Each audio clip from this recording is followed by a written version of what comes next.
परमेश्वर के अभिषिक्त दास रेवरेंड सजी सर का भी धन्यवाद करती हूँ, जिन्होंने मुझे आपके बीच में प्रचार करने का मौका दिया।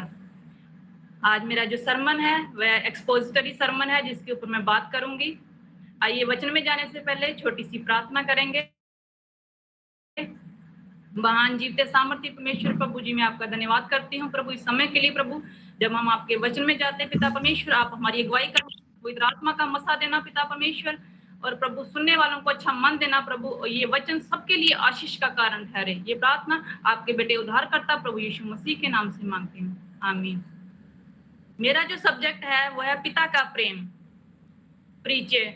यह वचन मैंने लूका रचित सुसमाचार उसका 15 अध्याय 11 से 32 में से लिया है। यह पुस्तक लगभग 60 ईस्वी में लिखी गई और इस पुस्तक को लिखने वाला स्वयं लूका है। वह अन्य जाति से था और पेशे से एक वैद्य था और वो अंताकिया का रहने वाला था। लूका उसका 15 अध्याय 11 से 32 में आप इस दृष्टांत को पढ़ सकते हैं। इसमें 3 जनों के बारे में जिक्र किया गया है, एक पिता और उसके 2 बेटे, एक छोटा बेटा और एक बड़ा बेटा। लेकिन मेरे प्रियो, मैं आपके लिए 2 जनों के बारे में ज्यादा बात करूंगी, पिता और उसका छोटा बेटा। एक दिन छोटा बेटा अपने पिता के पास आकर कहता है, पिताजी संपत्ति का जो भाग मेरा है वह मुझे दे दीजिए। और वचन बताता है कि पिता ने अपनी संपत्ति 2 भागों में बांट दी।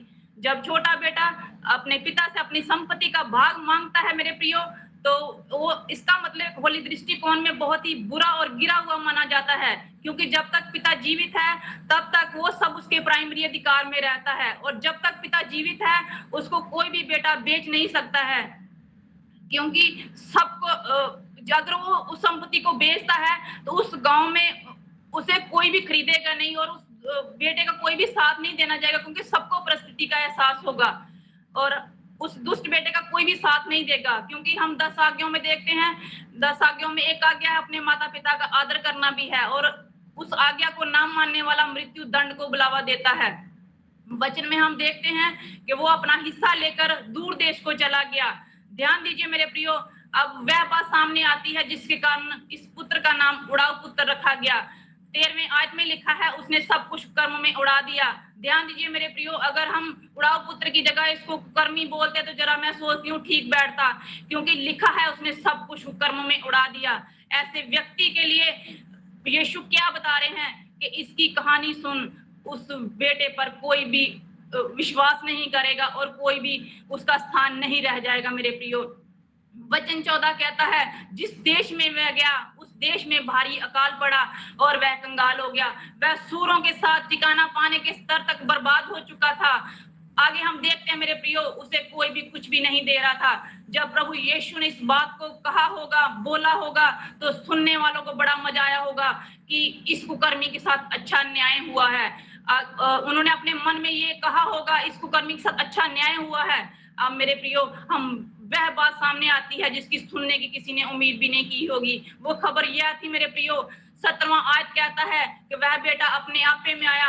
अपने आपे में आने का मतलब है कि वो होश में आया और अपने मन में कबूलता है कि उसे बहुत बड़ी गलती हुई है। वह बेटा कहलाने के योग्य नहीं रहा।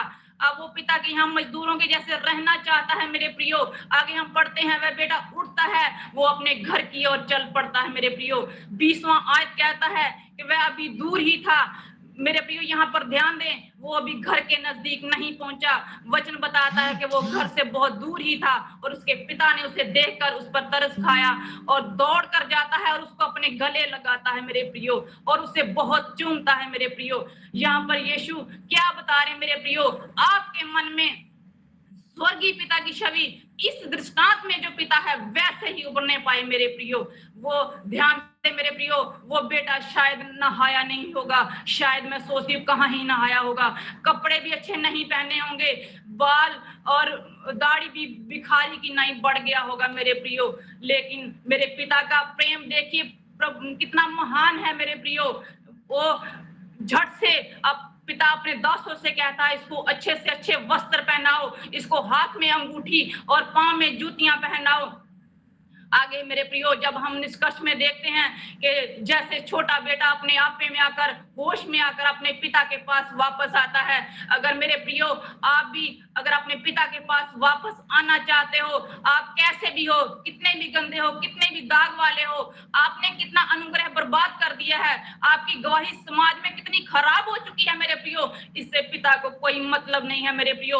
आप जिस भी दशा में हो, जिस भी स्थिति में हो, अगर आपने मन फिराया, लौट कर आने की चाहत बनाई मेरे प्रियो, तो मुझे आपसे कहना है मेरे प्रियो कि पिता आप दौड़ लगा चुका होगा, वह आपके सामने आने के लिए तैयार है, आपको स्वीकार करने के लिए तैयार है मेरे प्रियो। लेकिन मेरे प्रियो, यहाँ पर सवाल है कि क्या आप अपने पिता के सामने आने के लिए तैयार हो?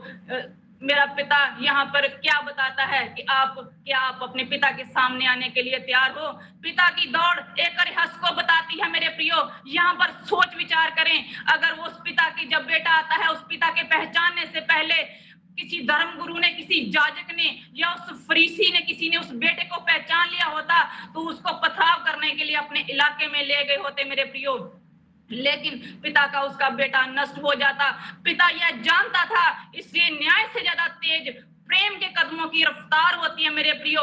एक यहूदी परंपरा में, गांव में देखते हैं आपने, एक जो बुजुर्ग लोग है वो लंबे वस्त्र पहनता है, और मैं सोचती हूँ कि उस वस्त्र को पहन के दौड़ पाना बहुत मुश्किल होता है मेरे प्रियो, लेकिन वचन बताता है फिर भी पिता दौड़ लगाता है मेरे प्रियो।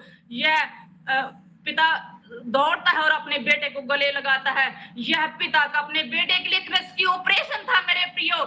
प्रभु यही कह रहे थे कि मेरे प्रियो, कि जब उस पुत्र के दंड के बारे में सब अपने मन में सोच रहे होंगे, तब तक वो पिता जो है अपने बेटे को अपना चुका होगा। यह हमें अपनाने वाले पिता का दृष्टांत मेरे प्रियो। इस अध्याय में उस बेटे का नाम उड़ाऊ पुत्र कर दिया गया है, लेकिन उसके पिता के लिए वह उसका प्यारा पुत्र था, वह उसके लिए वो उसका अपना पुत्र था मेरे प्रियो। देने वाले कई शीर्षक आपको दे सकते हैं, बोलने वाले कई शीर्षक आपको दे सकते हैं, लेकिन आप हमेशा अपने पिता के लिए उसके अपने ही रहोगे मेरे प्रियो। 21वीं आयत में जब पुत्र अपने मन में तैयार और बनाई हुई माफीनामा कहता है, और उसे ध्यान दिए पिता, और वो अपने दासों को बुलाकर कहता है इसको अच्छे से अच्छे वस्त्र पहनाओ। यहाँ पर मेरे प्रियो, मैं 3 बातों को आपके सामने रखना चाहती हूँ। वस्त्र, हाथ में अंगूठी और पांव में जूतियां, ये तीनों चीजें उसके बेटे होने और मालिकानापन को वापस पाने का चिन्ह दिखाता है मेरे प्रियो। वस्त्र उसकी महिमा को दिखाता है मेरे प्रियो, और अंगूठी उसके अधिकार को दिखाती है मेरे प्रियो, और वो जिससे वो दासों को हुक्म दे सकता था मेरे प्रियो। वह दासपन में आया था मेरे प्रियो, लेकिन उसके पिता ने उसको जो है दासों के ऊपर मालिक के रूप में तैनात कर दिया था। एक यहूदी रिवाज में देखें, मालिक के घर में जो एक दास है बिना जूती के चलता है और जूती के रहता है मेरे प्रियो। निर्गमन उसका पुराने नियम में हम देखते हैं, निर्गमन उसका 3:5 में देखते हैं, जब प्रभु मूसा को दर्शन देते हैं तो प्रभु मूसा से कहते हैं जिस स्थान पर तू खड़ा है वो भूमि पवित्र है, अपनी जूतियों को उतार दे। मेरे प्रियो, वो दास तब की सेवकाई थी मेरे प्रियो, और बाइबल मूसा को एक दास बुलाता है, लेकिन पुत्र को अपनी जूती उतारने की जरूरत नहीं होती है मेरे प्रियो। यहाँ पर हम देखें, अपने पिता ने अपने बेटे हुए को पुनः स्थापित कर दिया था, वह भी बिना किसी कमेटी मीटिंग के, बिना किसी से सलाह लिए। हाँ मेरे प्रियो, ये देखें कि आपका पिता आपसे बेहद प्रेम करता है मेरे प्रियो। हो सकता है न्याय के कदमों ने आपके कदमों को धीमा कर दिया हो, लेकिन न्याय की मांग आपके कदमों को धीमा नहीं कर सकता है मेरे प्रियो। डरिए मत, आपका पिता आपको गले लगाने के लिए, आपको चूमने के लिए आपका इंतजार कर रहा है मेरे प्रियो। आज भी जो कोई पिता के प्रेम को पहचान कर उसके पास लौट आता है, तो जो अधिकार हमने आदम ने अदन की वाटिका में खो दिया था, वो अधिकार आज आपको प्राप्त होता है। आप फिर से पिता परमेश्वर की संतान कहलाते हो मेरे प्रियो। इन वचनों के द्वारा परमेश्वर आप सबको आशीष दे। सबको जय मसीह।